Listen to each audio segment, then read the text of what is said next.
تحریک جب بھی کوئی اٹھتی ہے گرامی قدر حاضرین، دو چیزیں مانگتی ہے، خون مانگتی ہے اور مال مانگتی ہے۔ تحریک جب بھی کوئی نئی شروع ہوتی ہے، کسی تنظیم کا آغاز ہوتا ہے، اور اگر اس کو مشرق مغرب شمال جنوب تک وسعت دینا ہو تو ظاہر ہے جان کی قربانی بھی دینا پڑتی ہے اور مال کی قربانی بھی دینا پڑتی ہے۔ یہ دنیا کا اصول ہے۔ تاریخ بنی آدم میں دین حق اسلام سے بڑی کوئی تحریک ایسی ہے ہی نہیں کہ جو چلائی گئی۔ اور آپ یہ دیکھیے کہ دنیا میں جو تحریکیں چلتی ہیں، کسی تحریک کا سربراہ کوئی بڑا لیڈر ہوتا ہے، کوئی اس سے بڑا لیڈر ہوتا ہے، کوئی اس سے بڑا لیڈر ہوتا ہے، لیکن دین حق اسلام وہ تحریک ہے کہ جس کا لیڈر اللہ تبارک و تعالیٰ نے محمد الرسول اللہ صلی اللہ علیہ وآلہ وسلم کو بنایا ہے۔ جب انبیاء میں سب سے بڑے حضور ہیں تو اس کا مطلب یہ ہے جو تحریک حضور نے چلائی ہے اس سے بڑی تحریک کوئی نہیں ہو سکتی۔ تو ظاہر ہے اگر عمومی تحریکیں وہ مال مانگتی ہیں، جان مانگتی ہیں، تو جو تحریک سرکار نے شروع فرمائی تھی اس نے جان بھی مانگی ہوگی، مال بھی مانگا ہوگا۔ اللہ تبارک و تعالیٰ جل وعلا نے حضور پر نور سید العالمین صلی اللہ علیہ وبارک وسلم کے لیے ایسے افراد منتخب فرمائے کہ جب حضور کی تحریک کے لیے جان دینے کی باری آئی تو جان بھی انہوں نے پیش کر دی، مال کی باری آئی تو مال بھی دیا۔ بعض ایسے تھے کہ جن کے لیے اللہ تبارک و تعالیٰ جل وعلا نے جان اور مال دونوں کو جمع فرما دیا، یہ ان کا اعزاز تھا۔ بہرحال اللہ رب العالمین جل وعلا جنہوں نے اس تحریک میں یعنی تحریک اسلام میں جان پیش کی ہے، رب العالمین جل وعلا نے انہیں بھی بڑی شانیں عطا فرمائی ہیں۔ جنہوں نے مال پیش کیا ہے باری تعالیٰ جل وعلا نے انہیں بھی بڑی شان عطا فرمائی ہے۔ میں ایک عدد مقام سے قرآن عزیز کی آیت مبارکہ اسی لہجے میں جس میں میں ہوں آپ کے سامنے بس اسی طریقے سے پوری گفتگو کرنی ہے۔ ایک عدد مقام سے آیت مبارکہ اور ایک حدیث مبارکہ حضور پر نور سید العالمین صلی اللہ علیہ وسلم کی اسی سلسلہ میں پڑھنی ہے تاکہ جو بات سمجھانا چاہتا ہوں مقدمہ اور بنیاد کے طور پہ وہ سمجھ آ جائے۔ آپ کو معلوم ہے میری گفتگو کی جو اصل جان ہوتی ہے نا وہ مقدمے میں ہوتی ہے، ابتدائی گفتگو میری جان ہوتی ہے، اگلی ساری گفتگو جتنی بھی اور باتیں آتی ہیں وہ ساری کی ساری اسی مقدمہ پر ہوتی ہیں۔ آپ اس کو سمجھیے۔ اللہ رب العالمین جل وعلا قرآن عزیز میں ارشاد فرماتا ہے الذین آمنوا، وہ لوگ جو ایمان لائے، بہاجروا اور راہ خدا میں انہوں نے ہجرت کی، وجاہدوا فی سبیل اللہ باموالہم وانفسہم، اور پھر اللہ کی راہ میں انہوں نے جہاد کیا، باموالہم اپنے مال کے ساتھ، وانفسہم اور اپنی جانوں کے ساتھ۔ میں نے کہا تھا تحریک جان بھی مانگتی ہے اور مال بھی مانگتی ہے۔ یہ قرآن عزیز کی آیت میں نے پڑھ دی ہے۔ وہ لوگ جو ایمان لائے، یہ ہے ایمان لانا ہے تحریک اسلام، یہ تحریک ہے۔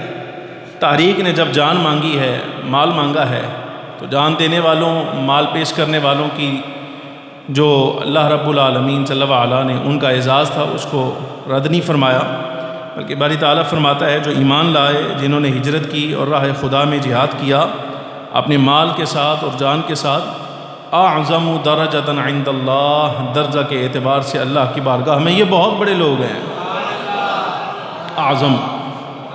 اعظم یہ بڑے لوگ ہیں۔ رب العالمین فرماتا ہے وَأُولَٰئِكَ هُمُ الْفَائِزُونَ، نرب بڑے نہیں ہیں، یہ کامیاب بھی ہونے والے ہیں۔ يُبَشِّرُهُمْ رَبُّهُمْ بِرَحْمَةٍ مِّنْهُ، انہیں خوشخبری سناتا ہے ان کا رب خود اپنی جناب سے، کس بات کی؟ اپنی رحمت کی، وَرِضْوَانٍ اور اپنی رضا کی۔ رب العالمین جل وعلا فرماتا ہے لَهُمْ فِيهَا نَعِيمٌ مُّقِيمٌ، رب کی بارگاہ میں جنت میں ان کے لیے دائمی نعمتیں ہیں، خالدین فیہا ابدا، ان مقامات پہ یہ جان پیش کرنے والے، مال دینے والے ہمیشہ ہمیشہ رہیں گے۔ ان اللہ عندہ اجر عظیم، بے شک اللہ کی بارگاہ میں ان کے لیے اجر عظیم ہے۔ گرامی قدر حاضرین، تحریک کا تذکرہ بھی آ گیا، تحریک میں جان دینے کا تذکرہ بھی آ گیا، مال کا تذکرہ بھی آ گیا۔ ایک روایت سنیے، یہ روایت اتنی عزیز ہے کہ امام ابن ماجہ اور امام ابن ابی حاتم جیسے محدثین نے اس کو حضرت سیدنا مولا کائنات کرم اللہ وجہہ الکریم سے، حضرت ابو درداء سے، حضرت ابو ہریرہ سے حضرت ابو امامہ، حضرت عمران ابن حسین اور حضرت عبداللہ ابن عمر، جابر بن عبداللہ انصاری رضی اللہ تعالیٰ عنہ مجمعین جیسے اکابر صحابہ سے اس روایت کو ذکر کیا۔ یہ سارے اصحاب فرماتے ہیں کہ سرکار نے ارشاد فرمایا کہ جو بندہ راہ خدا میں جہاد کے وقت راہ خدا میں کچھ مال بھیجے، کوئی نفقہ بھیجے، کوئی خرچ بھیجے، حضور فرماتے ہیں وَأَقَامَ فِي بَيْتِهِ، خود نہ جائے، خود اپنے گھر میں رہے، صرف مال ہی بھیجتا ہے تحریک اسلام کے لیے، تو فخر عالم صلی اللہ علیہ وسلم نے ارشاد فرمایا 1 درہم بھیجے گا تو اللہ تبارک و تعالیٰ جل وعلا 700 درہم بدلے میں اس کو عطا فرمائے گا۔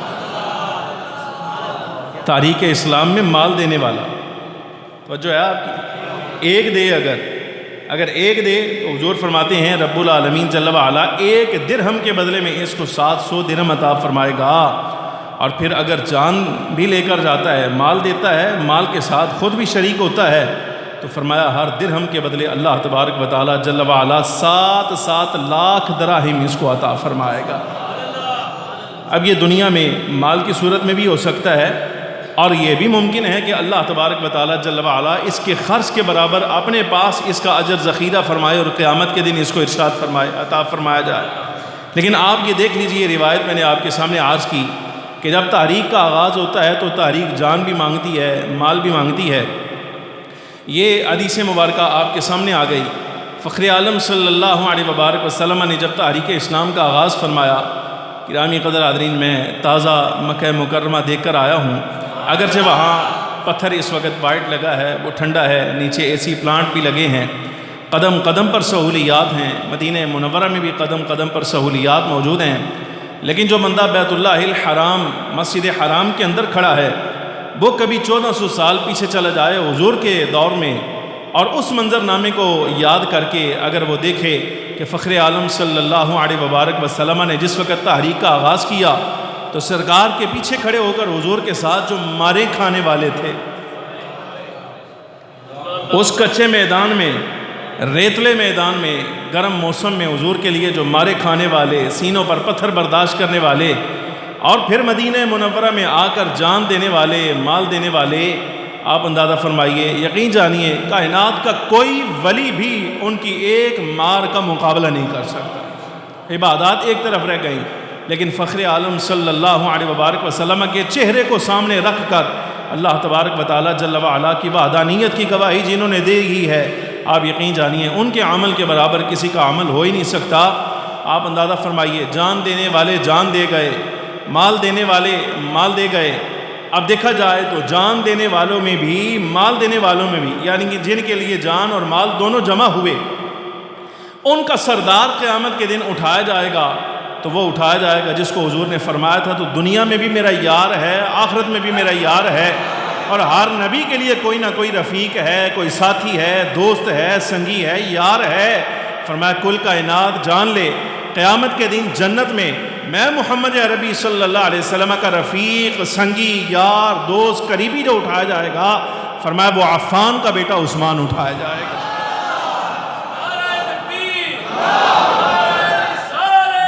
رسول اللہ صلی اللہ علیہ وسلم۔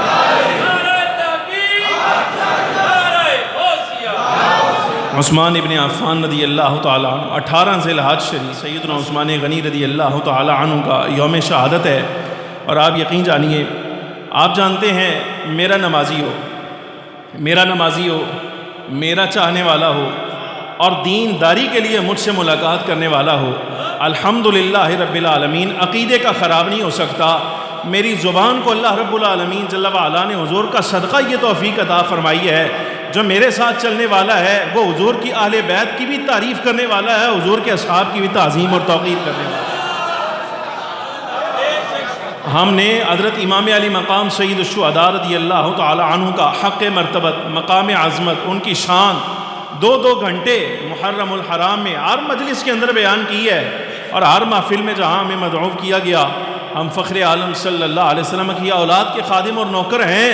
لیکن آپ یقین جانیے 4-5 روز تک حضرت امام علی مقام سید الشہداء رضی اللہ تعالی عنہ کا پانی بند کیا جائے تو ہمیں حضور پر نور سید العالمین صلی اللہ علیہ وبارک وسلم کی اولاد ہونے کے ناطے، سرکار کی آل ہونے کے ناطے، حضور کا نسبتی ہونے کے ناطے ان کے ساتھ ہمدردی ہے، پیار ہے، مودت ہے، محبت ہے، الفت ہے، اور ہر بہترین رشتہ جو کسی کے ساتھ ہو سکتا ہے وہ ہمارا امام علی مقام امام حسین کے ساتھ ہے۔ لیکن اس کو یاد کرنے والا کوئی نہیں ہے کہ مدینہ منورہ میں پورے مدینے کے لیے جو پانی کا انتظام کرنے والا تھا، 40 روز تک اس کی زبان کے قریب پانی نہیں مدینے میں آنے دیا گیا۔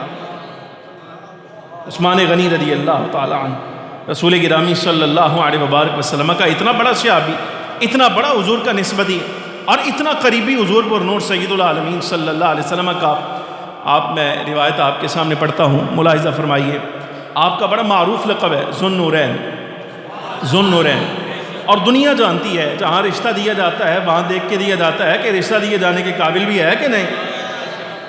سمجھ آ رہی کہ نہیں آ رہی؟ لوگ کہتے ہیں کہ دھمکا کے لے لیا گیا، ڈرا کے لے لیا گیا، اور ہم سے جبر کیا گیا، ہمیں دھوکے میں رکھا گیا۔ لیکن مصطفیٰ کریم صلی اللہ علیہ وبارک وسلم وہ ذات ہیں، حضور کو نہ ڈرایا جا سکتا ہے، نہ دھمکایا جا سکتا ہے، نہ سرکار دو عالم صلی اللہ علیہ وسلم پر جبر ہو سکتا ہے، نہ امام الانبیاء صلی اللہ علیہ وسلم سے چھپایا جا سکتا ہے۔ عثمان اگر اپنی آخری سانس میں بھی اس قابل نہ ہوتا کہ سرکار کا نسبتی قرار پائے، واللہ العلی العظیم حضور ساری زندگی رد کر کے صرف آخری سانس کو پیش نظر رکھتے اور کبھی اپنی بیٹی کا رشتہ حضرت عثمان کو نہ دیتے، لیکن ایک کے بعد دوسری دے کر اور دوسری کے بعد کے اعلان کر کے کہ میں محمد عربی کی 100 بھی ہوتی تو یہ کے بعد دیگر عثمان کے نکاح ہمیں دیتا چلا جاتا۔ حضور نے مہر کر دی ہے کہ عام خاتون کا رشتہ دیکھا جائے تو وہ سارا کچھ دیکھ بھال کے دیا جاتا ہے۔ تو میں کائنات کا آقا جس پر اعتماد کر رہا ہوں، کون بے غیرت ہے جو اس کے بارے میں عدم اعتماد کا اظہار کر سکتا ہے؟ اس پر حضور اعتماد فرمائے، اور ایک نہیں 2 بیٹیوں کے لیے حضور اعتماد فرمائے۔ کون بے غیرت بے حیا ہے جو حضرت عثمان غنی رضی اللہ تعالیٰ عنہ کی شخصیت پر عدم اعتماد کا اظہار کرے اور ان کے بارے میں برا بولے؟ اور یہ لفظ سنیے گا، حضور پر نور سید العالمین صلی اللہ علیہ وسلم سے اتنی بڑی تعریف مجھے کوئی نہیں ملی۔ حضرت سیدہ ام کلثوم حضور کی دوسری صاحبزادی صاحبہ ہیں۔ پہلا نکاح حضرت سیدہ رقیہ کے ساتھ ہوا، جب آپ وصال فرما گئی تو دوسرا نکاح، آپ مغموم بیٹھے پریشان ہیں، نبی پاک صلی اللہ علیہ وبارک وسلم کا گزر ہوا تو سرکار نے فرمایا عثمان خیر ہے، کیوں پریشان ہو؟ عرض کیا حضور میرا آپ کے ساتھ تعلق نسبتی تھا، خاندانی تعلق تھا، حضور میں آپ کا داماد تھا، اور یہ شرف سیدہ رقیہ رضی اللہ تعالی عنہ کے وصال کے ساتھ میرا ختم ہو گیا۔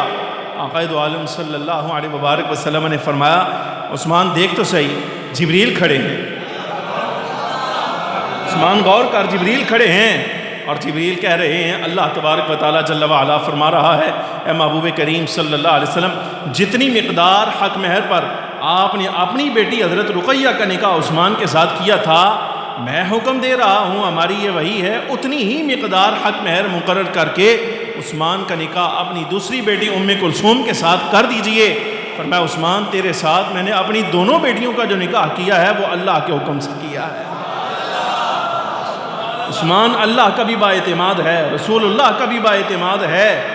اور وہ لفظ سیدہ ام کلثوم کے ساتھ اس وقت نکاح ہوا، امام ابن اسیر الجزری رحمۃ اللہ علیہ فرماتے ہیں سیدہ ام کلثوم حاضر ہوئیں، عرض کی یا رسول اللہ صلی اللہ علیہ وسلم، بیٹیاں ہیں نا، بیٹیاں ہیں، تو بیٹیاں ایسی باتیں ناز کے ساتھ اپنے باپ کے ساتھ کر لیتی ہیں، والد کے ساتھ کر لیتی ہیں، ان کے اور باپ کے درمیان یہ لاڈ والی ہچکچاہٹ کوئی نہیں ہوتی۔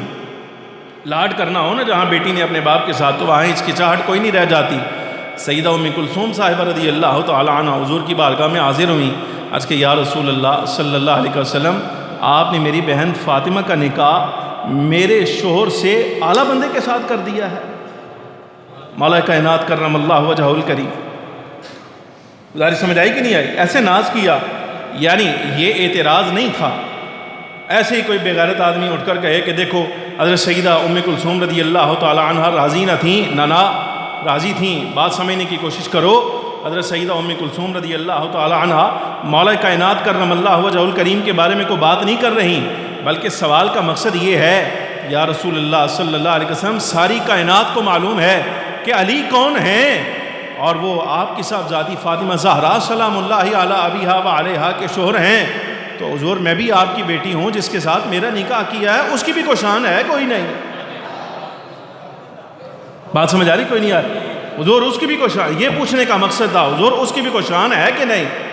امام ابن اسیر الجزری فرماتے ہیں سرکار دو عالم صلی اللہ علیہ وسلم نے خاموشی اختیار فرمائی. اور گرامی قدر حاضرین، میں کہتا ہوں یہ خاموشی کوئی عام خاموشی نہیں تھی، بلکہ اس لیے ہو سکتی ہے کہ حضور انتظار فرما رہے ہیں ام کلثوم کے سوال پر رب کیا فرماتا ہے. سمجھ آ رہی کہ نہیں آ رہی؟ حضور انتظار فرما، حضور صاحب وحی ہیں، معمور من اللہ ہے، حضور معمور علی الوحی ہیں، سرکار وحی پر معمور ہیں. حضور انتظار فرمائیں، توقف فرمائیں رب ام کلثوم کے سوال پر کیا کہتا ہے اور عثمان کی شان کیا بیان فرماتا ہے. اور عین ممکن یہ بھی ہے، کیا عثمان کو اللہ نے جو شان عطا فرمائی ہے اور میری بارگاہ میں عثمان کا جو مقام ہے بیٹی کو بتانا چاہیے کہ نہیں بتانا چاہیے؟ یہ دونوں مقصد ہو سکتے ہیں. خاموشی اختیار فرمائی، اور خاموشی اختیار کرنے کے بعد سیدنا آقا دو عالم صلی اللہ علیہ وبارک وسلم نے سیدہ ام کلثوم رضی اللہ تعالی عنہا سے فرمایا بیٹی سنو، علی یہ مرتضیٰ کس شان کے حامل ہیں وہ ہم نے ساری دنیا کو آگاہ کر دیا ہے. اب جب تم نے عثمان کے بارے میں پوچھا ہے تو یہ یاد رکھنا. فرمایا ازوجکا من یحب اللہ ورسولہ ویحبہ اللہ ورسولہ. فرمایا عثمان کو عام نہ سمجھنا، عثمان وہ ہے، عثمان اللہ اور اس کے رسول کے ساتھ محبت کرتا ہے، اللہ اور اس کا رسول عثمان کے ساتھ محبت رکھتے ہیں. این یہی لفظ صحیح مسلم کے اندر موجود ہیں. فخر عالم صلی اللہ علیہ وسلم نے مولا کائنات کے لیے کہے تھے کہ کل ہم جھنڈا اس کو عطا فرمائیں گے جو اللہ اور اس کے رسول سے محبت کرتا ہے اور اللہ اور اس کا رسول ان کے ساتھ محبت کرتے ہیں. اور پھر مولا کائنات کو جھنڈا دیا. اس مقام پر یہی لفظ سیدہ ام کلثوم کے سامنے حضرت عثمان کے بارے میں فرمائے ہیں. فرمایا ام کلثوم تیرا شوہر بھی کوئی عام نہیں ہے، اللہ اور اس کے رسول کا محبوب ہے، اللہ اور اس کے رسول اس کی بارگاہ میں محبوب ہیں. جب اتنی بات سن لی سرکار نے خاموشی اختیار فرمائی.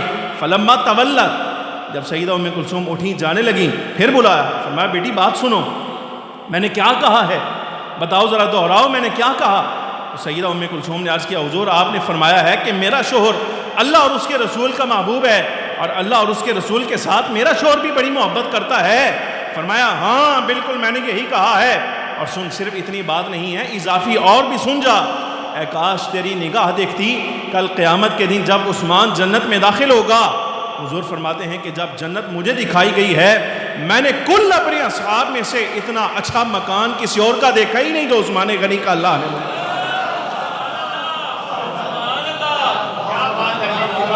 بیٹیاں پسند کرتی ہیں نا.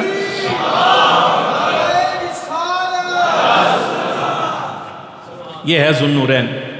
آپ کو ذو النورین اس لیے کہا جاتا ہے کہ رسول اللہ صلی اللہ علیہ وسلم کی دو بیٹیاں، دو نبی زادیاں، دو شہزادیاں حضرت عثمان کے نکاح میں آئیں. اور میں قربان جاؤں علامہ آلوسی رحمۃ اللہ تعالیٰ علیہ کے لفظوں پر. اگر آپ حاضر ہیں تو آپ سنیے. آپ شاید کبھی ہو سکتا ہے جب یہ ممبر ہم سے خالی ملے گا اور آپ یہاں ہوئے تو کبھی آپ یاد ضرور کریں گے. یہ تو تھا اہل علم کے نزدیک، یعنی جو احباب علماء ہیں، علماء کے نزدیک حضرت عثمان غنی کو ذو النورین کیوں کہا جاتا ہے کہ دو بیٹیاں حضور کی نکاح میں آئیں. حضرات صوفیاء فرماتے ہیں یہ بھی وجہ ہے، لیکن آپ کو ذو النورین کہنے کی ایک دوسری وجہ یہ ہے. علامہ آلوسی رحمۃ اللہ تعالیٰ علیہ لکھتے ہیں آپ نے ارشاد فرمایا، مولانا شیخ خالد نقشبندی رحمۃ اللہ تعالیٰ علیہ اپنے زمانے کے بڑے عالم اور بڑے صوفی ہوئے. آپ نے فرمایا اللہ رب العالمین جل وعلا نے مرتبہ کمال کیا ہوتا ہے؟ فرمایا یہ 4 درجے اس کے قرآن شریف میں بیان فرمائے. وَمَن يُطِعِ اللَّهَ وَالرَّسُولَ فَأُولَٰئِكَ مَعَ الَّذِينَ أَنْعَمَ اللَّهُ عَلَيْهِم مِّنَ النَّبِيِّينَ وَالصِّدِّيقِينَ وَالشُّهَدَاءِ وَالصَّالِحِينَ. 4 چیزیں، نبیین، صدیقین، شہداء، صالحین. مرتبہ کمال 4 چیزیں ہیں. فرمایا نبوت ہے، مرتبہ صدیقیت ہے، مرتبہ صالحیت ہے اور مرتبہ شہادت ہے. یہ 4 مرتبے بیان فرمائے. اور مولانا شیخ خالد نقشبندی رحمۃ اللہ علیہ فرمانے لگے آپ اولیاء، اکابر اولیاء میں سے ہیں.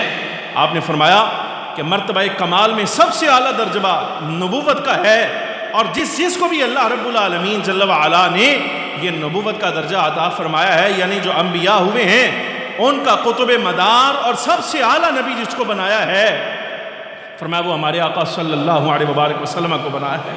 یہ پہلا مقام ہے، یعنی انبیاء میں حضور جیسا نبی ہو ہی کوئی نہیں سکتا. تو سرکار کی شان ہے، وہ دیگر انبیاء کرام علیہم السلام کی نہیں. سرکار سب سے اعلیٰ نبی ہیں، سب سے افضل نبی ہیں. پہلا مرتبہ کمال. اور دوسرا مرتبہ کمال فرمایا ولایت کے میدان میں وہ مرتبہ صدیقیت ہے بقطب مداریہ، اور اس مرتبہ کے قطب مدار جو ہیں فرمایا وہ سیدنا ابو بکر صدیق رضی اللہ تعالی عنہ ہیں۔ پھر اس کے بعد مرتبہ شہادت ہے، فرمایا یہ مرتبہ شہادت اللہ تبارک و تعالی جل وعلا نے اس کا قطب مدار حضرت سیدنا فاروق اعظم کو بنایا ہے۔ اور جہاں والصالحین فرمایا یہ مرتبہ ولایت کا چوتھا مرتبہ ہے جس کو صالحیت کہا جاتا ہے، اور اس مرتبے کے قطب مدار علی المرتضی کرم اللہ وجہہ الکریم ہیں۔ فرمایا یہ چار مرتبہ کمال کہلاتے ہیں، یعنی کمال دیکھنا ہو نبوت میں ہوگا، صدیقیت میں ہوگا، شہادت میں ہوگا اور ولایت میں ہوگا۔ یہ چار سمجھ آئی ہیں آپ کو باتیں؟ یعنی کمالات جو ہیں، سب سے اعلیٰ کمال مرتبہ جو ہے وہ نبوت کا ہے، پھر مرتبہ صدیقیت کا ہے، پھر شہادت کا ہے، صالحیت کا ہے۔ نبوت میں سب سے اعلیٰ حضور ہیں، مرتبہ صدیقیت میں دیکھا جائے تو صدیق اول ہیں، شہادت میں دیکھا جائے تو عمر سب سے اعلیٰ ہیں، اور مرتبہ ولایت میں دیکھا جائے تو فاتح باب ولایت مولا کائنات کرم اللہ وجہہ الکریم کو بنایا ہے۔ میں چار مرتبے پورے ہو گئے۔ شاگردوں میں کوئی بندہ بیٹھا تھا، انہوں نے کہا جی حضور کا تذکرہ آ گیا، صدیق کا آ گیا، حضرت فاروق کا آ گیا، مولا کائنات کا آ گیا، لیکن یہ جو یاروں میں 5 تن ہیں، 5 تن پاک، سمجھ آ رہی کہ نہیں آ رہی؟ 5 تن پاک، تو 5 تن پاک جو ہیں طہارت کے اعتبار سے دیکھا جائے وہ حضور ہیں، سیدہ فاطمہ ہیں، مولا کائنات ہیں، امام حسن ہیں، امام حسین ہیں، یہ مرتبہ طہارت کے 5 تن پاک ہیں۔ اور یہ مقام مرتبہ کمال کے لحاظ سے دیکھا جائے تو جہاں حضور کا تذکرہ آتا ہے صدیق بھی ہیں، فاروق بھی ہیں، عثمان بھی ہیں، مولا کائنات بھی ہیں، لیکن شاگردوں نے کہا کہ یہ جو 4 مراتب کمال آپ نے بیان فرمائے، یا حضور کا تذکرہ بھی آ گیا، سیدنا صدیق کا تذکرہ بھی آ گیا، حضرت عمر کا بھی آ گیا، مولا کائنات کا بھی آ گیا، حضرت عثمان کا بھی نہیں۔ فرمایا تمہیں کیا پتا عثمان کیا ہے؟ اللہ رب العالمین جل وعلا نے عثمان کو 2 جہتیں عطا فرمائی ہیں، مرتبہ شہادت میں حضرت عمر کے ساتھ شریک ہے، اور مرتبہ ولایت میں حضرت مولا کائنات کے ساتھ شریک ہے۔ یہی تو وجہ ہے اس کو ذو النورین کہا جاتا ہے۔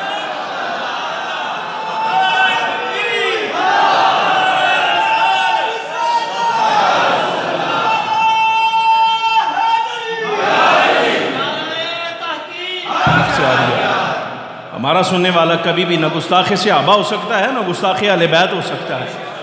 سمجھ آ رہی کہ نہیں آ رہی؟ ہاں وہ اور ہیں، ہمیں نہیں پتا کن کے پڑھائے ہوئے لوگ ہیں جو حضرت عثمان غنی کے بارے میں، حضرت صدیق کے بارے میں، مولا کائنات کے بارے میں، حضرت عمر کے بارے میں جو چاہے تبرہ کرتے رہیں۔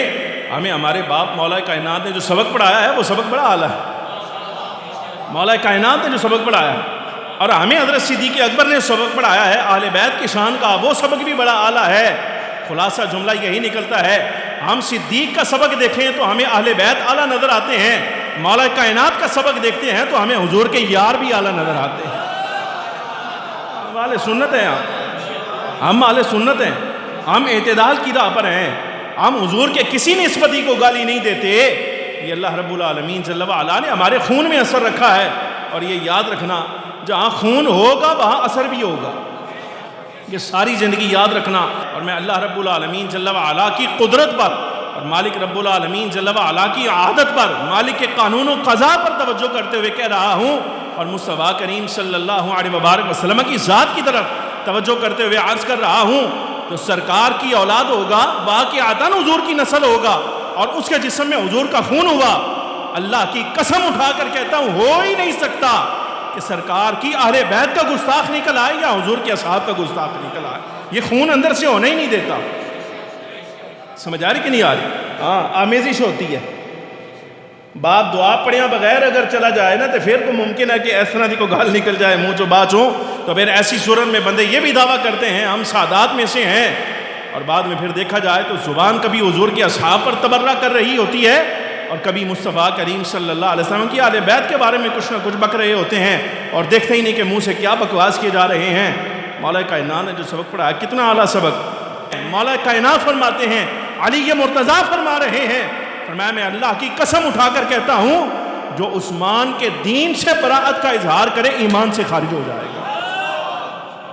مولا کائنات کا فرمان، مولا کائنات فرماتے ہیں اللہ کی قسم اٹھا کر کہتا ہوں جو عثمان کے دین پر شک کرے دین حق اسلام سے خود ایمان سے خارج ہو جائے گا۔ تو مولا کائنات کا یہ فرمان پڑا ہوا ہو، وہ بندہ کبھی حضرت عثمان کو گالی دے سکتا ہے؟